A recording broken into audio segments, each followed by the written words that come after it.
So the ingredients are as many mushrooms as you like. This recipe will be enough for about 500 grams of mushrooms. 100 grams of cream cheese. You can use whatever cream cheese you like. I'll be using cream cheese with some herbs, some butter, a good handful of parsley, 1 clove of garlic, a couple of slices of easy to melt cheese. I'll be using some raclette cheese, and finally some pepper and some salt. First of all, let's prepare the mushrooms. You can easily do that by just pressing on the stem until you hear a pop. There you go. And it comes off easily. Put them in a bowl and just continue until you have done all of your mushrooms. Press, pop, that's it. In this recipe we will not be wasteful, so we will be using these stems as a filling. Let's chop them up into really fine pieces. There you go, nice and fine. Put it in a bowl and set it aside. Chop up the parsley really fine as well.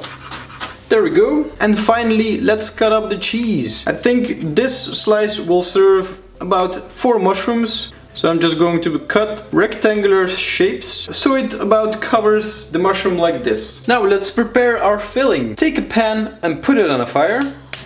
Add a good amount of butter and let it melt. Once the butter has melted, add in your mushrooms and let them fry for a bit. Season them with some pepper and some salt. Give it a good stir.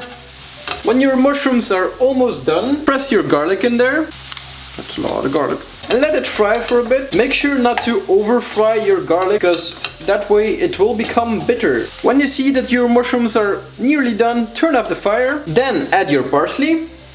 Give it a stir, and after that add your cream cheese and give it a good final stir. And what you end up with is a really nice and creamy filling for your mushrooms. For the assembly, take your mushroom and take a good teaspoon of your filling and fill your mushroom to the brim. Stuff it good. Then take a slice of cheese and put it on top. Put it on a tray covered with baking paper or aluminum foil, and then continue the process until everything is done. Put them in the oven at about 200 degrees Celsius for about 10 to 15 minutes or until golden brown. And there you go, 20 minutes later in the oven, and they're done. Present them in a nice way, and as a finishing touch, decorate them with some parsley. And there you have it.